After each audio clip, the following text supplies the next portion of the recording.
Hello दोस्तों, channel पर आपका स्वागत है। चंद्रमा देवता सिंह लगन या लियो असेंडेंट के अष्टम भाव में क्या प्रभाव देंगे, दशांतर दशा में क्या होगा, उपाय क्या करने हैं, घर का वास्तु कैसे ठीक करना है, अर्थात कौन सी चीज हमने कहाँ नहीं रखनी है, कौन सी चीज हमें गिफ्ट में नहीं लेनी है, ये सब पॉइंट्स आज के वीडियो में हम कवर करेंगे। तो सिंह लगन की कुंडली में नंबर 5 लगन में सबसे ऊपर बीचों बीच लिखा होता है सूर्य देव इसके मालिक होते हैं। सूर्य देव ने चंद्रमा देव को इस कुंडली के अंदर 12वां भाव दिया, जो विदेश का भाव होता है, व्यय भाव बोलते हैं, खर्चा कराता है, कमजोरी देता है। और चंद्रमा देवता आज के वीडियो के लिए अष्टम भाव में विराजमान है, जहां नंबर 12 लिखा है। 12 नंबर के मालिक बृहस्पति देव होते हैं। तो चंद्रमा अपने मित्र की राशि में है। चंद्रमा को अष्टम में देखते ही किसी भी कुंडली में 4 चीजें हमें तुरंत चेक करनी चाहिए। पहली चीज, व्यक्ति की माता की कंडीशन कैसी है। अगर माता की आयु लंबी है और उनकी जिंदगी अच्छी गई, तब चंद्रमा के अच्छे होने का चांस ज्यादा हो जाता है। दूसरा, अगर कुंडली के अंदर सूर्य और मंगल की युति है, अर्थात सूर्य और मंगल किसी भी भाव में एक साथ बैठे कहीं भी, तब चंद्रमा के खराब होने का चांस ज्यादा हो जाता है। अगर कुंडली के अंदर बुध देव अच्छे हैं, तब एक बार फिर चंद्रमा के अच्छे होने का चांस ज्यादा हो जाता है।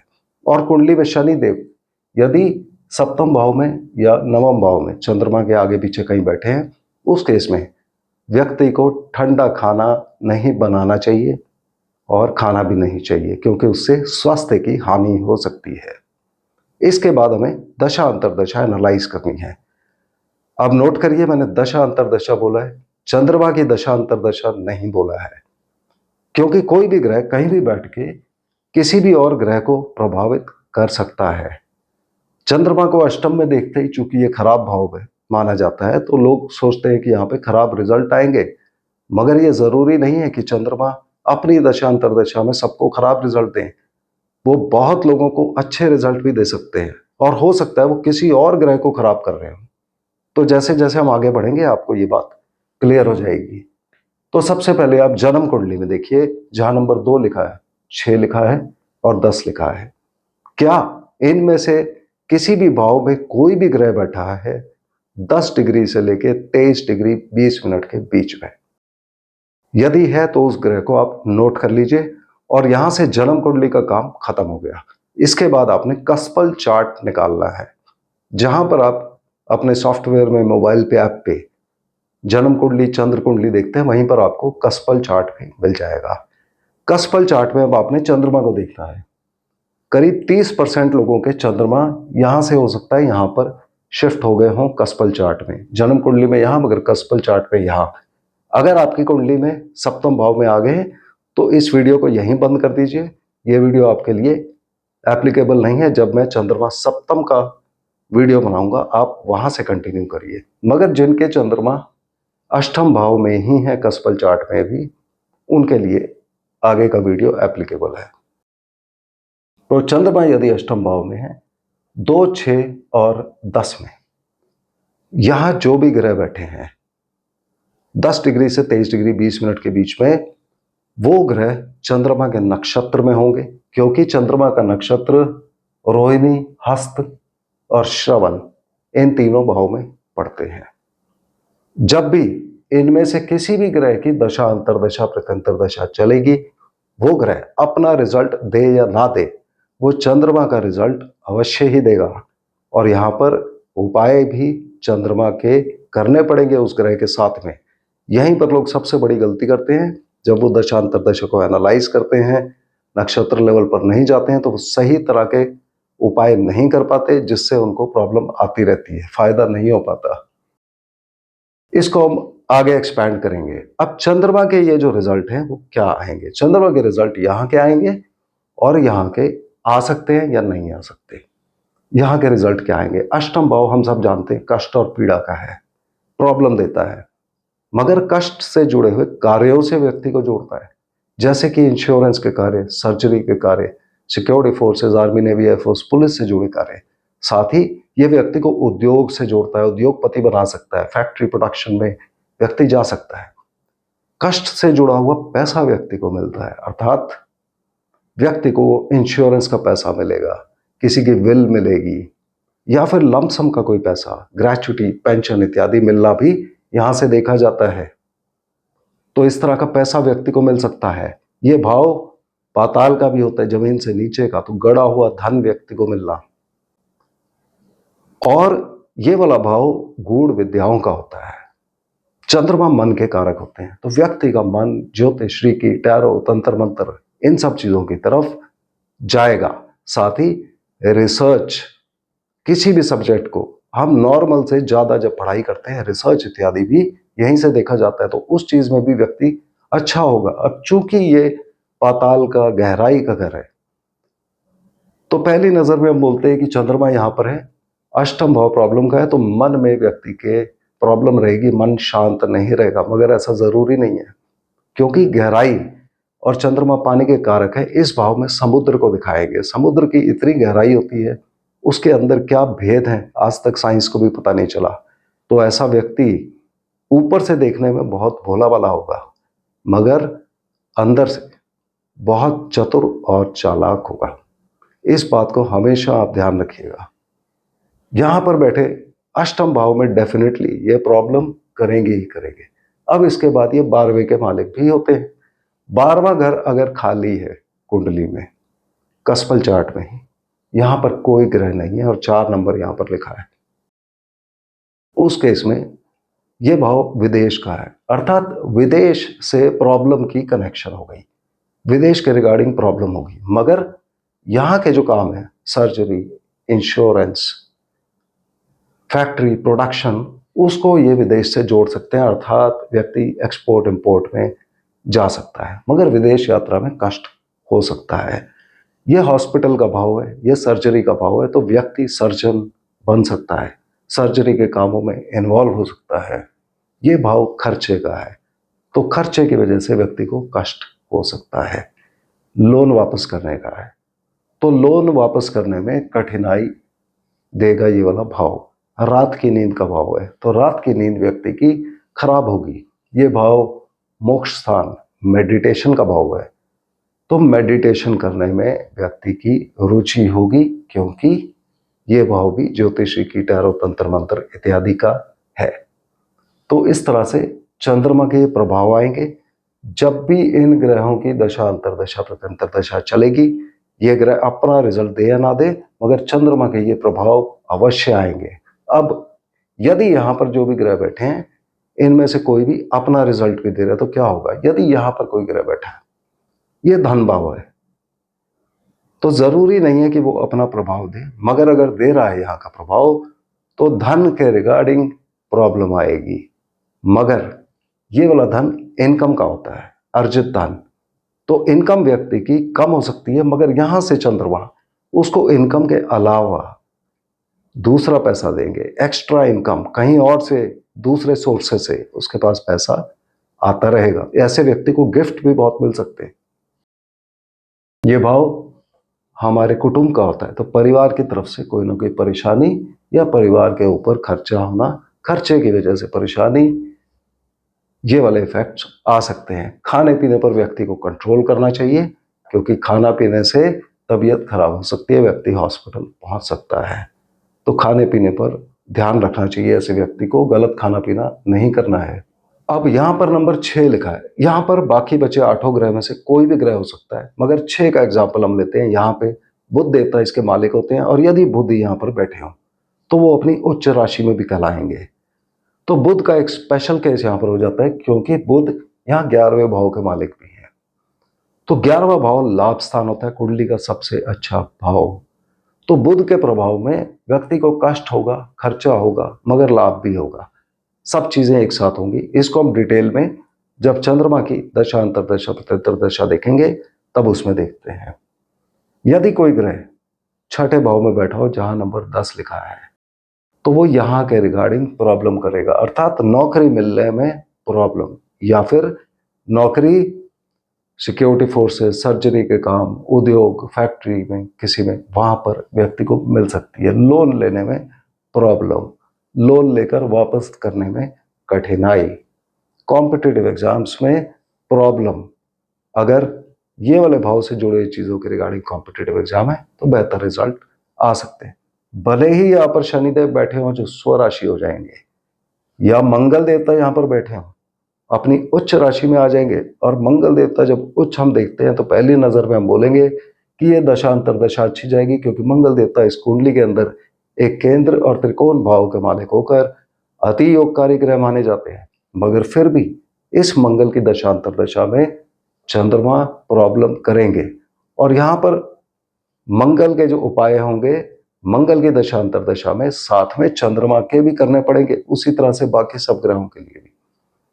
उसी तरह से यदि हम दशम भाव को देखें, जो कर्म स्थान है, यहां पर नंबर 2 लिखा है, यहां जो भी ग्रह होगा ये प्रोफेशन का घर है और ये अष्टम भाव से कनेक्ट हो जाएगा, अर्थात व्यक्ति का profession, surgery, insurance, security forces, factory, production से जुड़ा हो सकता है। और यदि नहीं है तब प्रोफेशन के रिगार्डिंग प्रॉब्लम आएगी, व्यक्ति की बदनामी होगी पब्लिक के अंदर। चंद्रमा देवता रोशनी के कारक है, रात में रोशनी देते हैं, तो व्यक्ति की बदनामी होना यहाँ पर बहुत पॉसिबल हो जाता है। प्रोफेशन में किसी ना किसी तरह की प्रॉब्लम लगाए रखेंगे। अगर ये वाला भाव भी एक्टिव है और व्यक्ति यहाँ के प्रोफेशन कर रहा है तो प्रोफेशन एक्सपोर्ट इंपोर्ट, विदेशी कंपनियों इत्यादि के साथ जुड़ जाएगा। भले ही यहाँ पर उदाहरण के लिए चूंकि 2 नंबर लिखा है, शुक्रदेव यहाँ बैठे होंगे तो शुक्रदेव यहाँ मालव्य योग बनाएंगे, जो कि ज्योतिष के 5 सबसे अच्छे योग, पंच महापुरुष योग में से एक होता है। तब भी शुक्र को देख के हम सोचेंगे कि ये मालव्य योग बहुत अच्छे रिजल्ट आएंगे, मगर शुक्र की अपनी दशा अंतरदशा प्रत्यंतर दशा में चंद्रमा उनको खराब करेंगे और शुक्र अपने अच्छे रिजल्ट किसी और ग्रह की दशा अंतरदशा में देंगे। इस तरह से हमें ये समझना चाहिए। यहां पर उपाय करने इंपॉर्टेंट हो जाते हैं। जो भी ग्रह यहां बैठा है, इस ग्रह की दशा अंतरदशा प्रत्यंतर दशा में इस ग्रह के उपाय जरूरी हो या ना हो, मगर चंद्रमा के उपाय अवश्य ही करने पड़ेंगे। इसके बाद हमने चंद्रमा की अपनी दशा अंतरदशा प्रत्यंतर दशा देखनी है।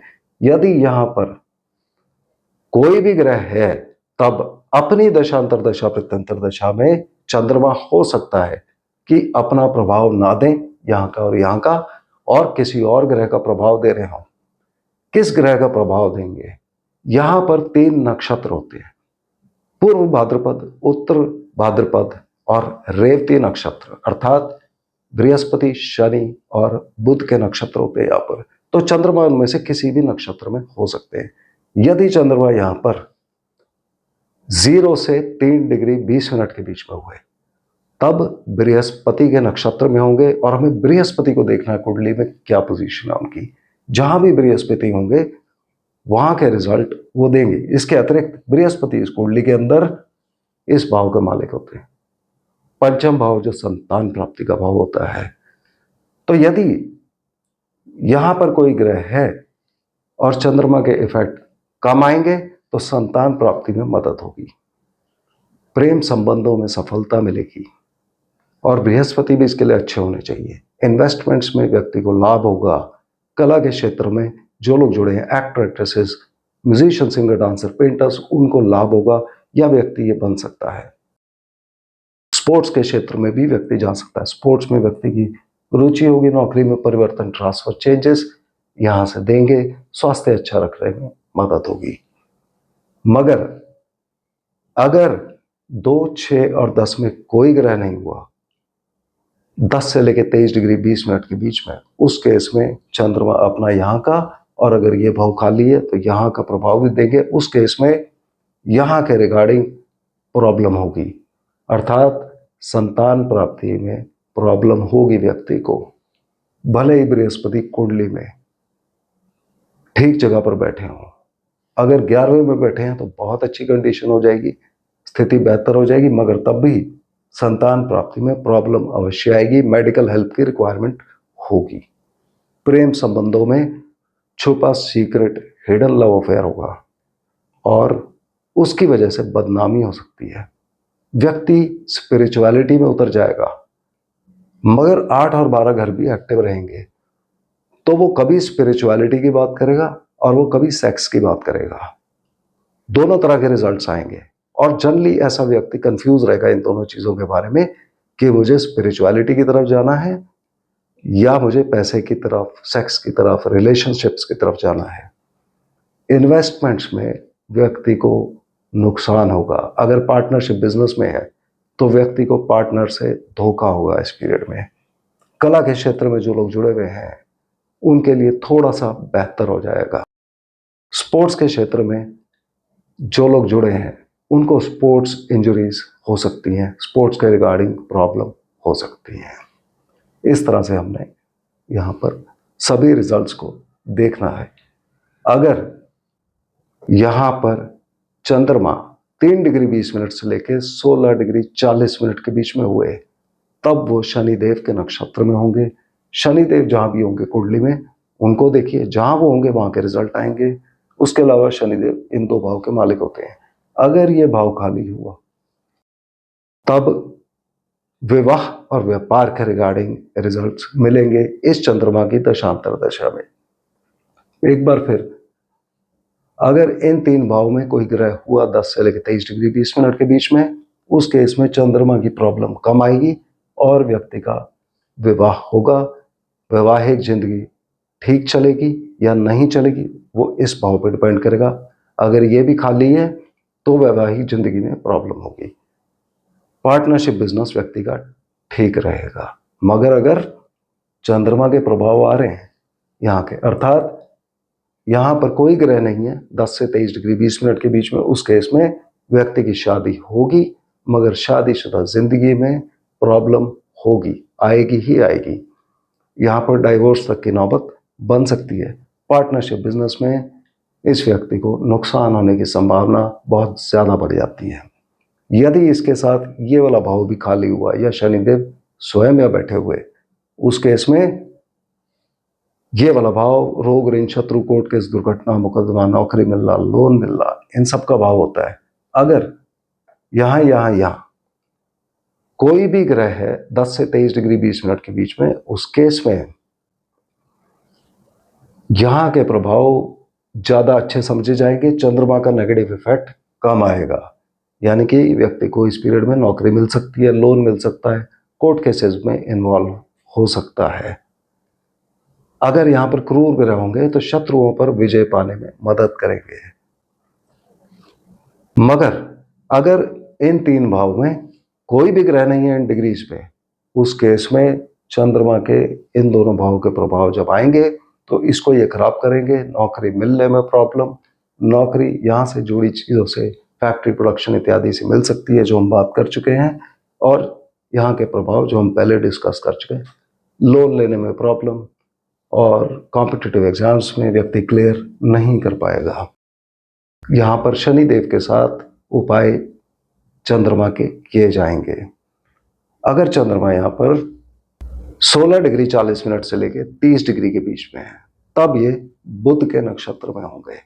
अब यहाँ पर बुध का स्पेशल केस हो जाता है क्योंकि बुध धन भाव के मालिक होते हैं और 11वां भाव लाभ स्थान, कुंडली का सबसे अच्छा भाव। तो सबसे पहले हमें बुध की कंडीशन देखनी है। जहां भी बुध कुंडली में होंगे वहां के रिजल्ट देंगे। उसके बाद अगर ये वाला भाव खाली है तब व्यक्ति को सबसे पहले यहाँ के रिजल्ट्स, अगर यहाँ कोई ग्रह नहीं है तब इस दशांतर दशा में व्यक्ति को धन लाभ होगा, परिवार के रिगार्डिंग अच्छा रहेगा। अगर ये वाला भाव भी खाली है या बुध स्वयं यहाँ बैठे हुए हैं तो यहाँ के रिजल्ट बहुत अच्छे हो जाएंगे।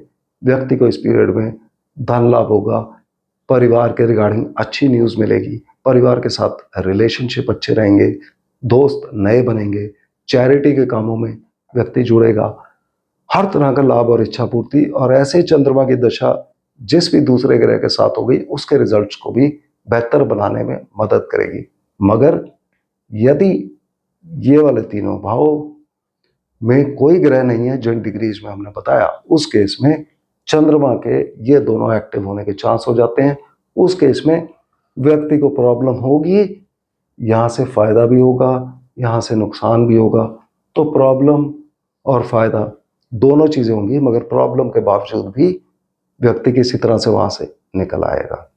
ओवरऑल ये दशांतर दशा व्यक्ति को कठिनाई बहुत देगी मगर किसी तरह से निकाल भी लेगी व्यक्ति को। और यहाँ पर उपाय बुध के और चंद्रमा के दोनों के होंगे। जो मैंने पहला केस डिस्कस किया था वहां पर चंद्रमा और बृहस्पति दोनों के उपाय किए जाएंगे। जब बृहस्पति की बात की थी 0 से 3 डिग्री 20 मिनट के बीच में, तो इस तरह से हमने सभी ग्रहों को एनालाइज करना है। बुध के केस में अगर यहाँ यहाँ या यहाँ कोई भी ग्रह हुआ 10 डिग्री से 23 डिग्री 20 मिनट के बीच में, तब चंद्रमा के खराब प्रभाव नहीं आएंगे। अगर यहाँ पर कोई ग्रह नहीं हुआ इन डिग्रीज के अंदर, उस केस में चंद्रमा अपना रिजल्ट भी देंगे इन दोनों भाव का, तो रिजल्ट्स में कमी करेंगे। तो मुझे उम्मीद है कि आपको ये कैसे एनालाइज करना है वो समझ आ गया होगा, कुंडली से आपने मैच कर लिया होगा। अब इनके उपाय इत्यादि क्या होते हैं।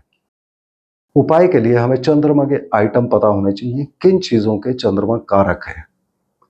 चंद्रमा माता के कारक हैं शिव जी, पानी, दूध, चावल, चांदी, समुद्र से निकली हुई चीजें जैसे कि सीप, शंख, मोती या पर्ल्स, घोड़ा, खास करके सफेद घोड़ा, इन सब चीजों के कारक है।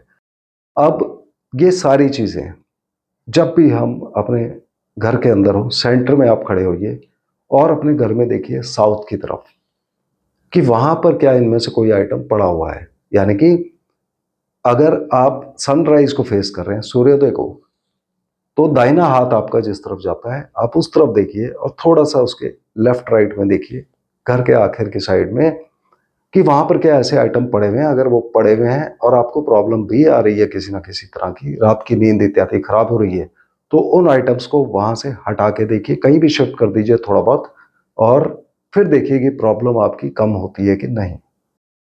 उसके बाद यही सब आइटम हमने किसी से फ्री गिफ्ट में नहीं लेने हैं। हम खरीद सकते हैं इनको, मगर ये आइटम हमें गिफ्ट में नहीं लेने चाहिए। किसी से चांदी गिफ्ट में नहीं लेनी है या घोड़ा गिफ्ट में नहीं लेना, एक क्वेश्चन आता है।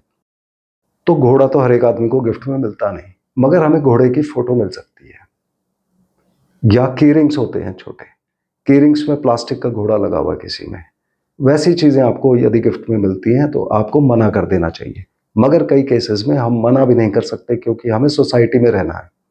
तो उस केस में जिस भी व्यक्ति ने आपको कुछ गिफ्ट किया, सपोज किसी ने आपको चांदी की कोई चीज गिफ्ट की, तो उस व्यक्ति के लिए आप तुरंत से छोटा सा कोई भी चांदी की चीज आप ले लीजिए, सिमिलर आइटम, किसी भी कोई भी आइटम आपको चंद्रमा का मिलता है, उसकी कीमत की कंपेयर करने की जरूरत नहीं है, कोई भी कीमत हो सकती है।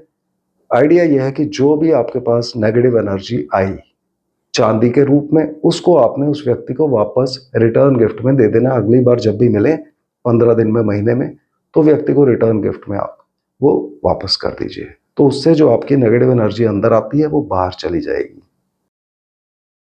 तीसरी चीज, यही चंद्रमा के जो आइटम्स हैं, इन्हीं को, चूंकि ये हमारे अंदर नेगेटिव एनर्जी ला रहे हैं और जिनके अंदर ला रहे हैं उन्हीं को केवल दान करना है इसका। नॉर्मली हम चावल या दूध दान कर देते हैं। किसको दान करना है? चंद्रमा माता के कारक होते हैं, अर्थात माता या माता तुल्य स्त्रियां, बूढ़ी स्त्रियां, इनको हमने दान करना है। किस दिन दान करना है? सोमवार को दान करना सबसे अच्छा माना जाता है। रोज आप कर दें तो वो भी ठीक है। कितना अमाउंट दान करना है? कोई भी अमाउंट आप दान कर सकते हैं, 100 ग्राम से लेके 100 किलो, कुछ भी आप दान कर सकते हैं। कहीं भी शास्त्रों में ये नहीं लिखा कि हमें इसके लिए इतनी क्वांटिटी ही दान करनी है, कुछ भी आप कर सकते हैं। तो वो आप दान करिए, दूध या चावल का, वो सबसे अच्छा रहता है, जितना भी आप कर सकें, और उसके बाद देखिए आपको कितना फायदा होता है। तो मुझे उम्मीद है कि आपको वीडियो समझ आ गया होगा। अगले वीडियो में हम फिर मिलते हैं। धन्यवाद।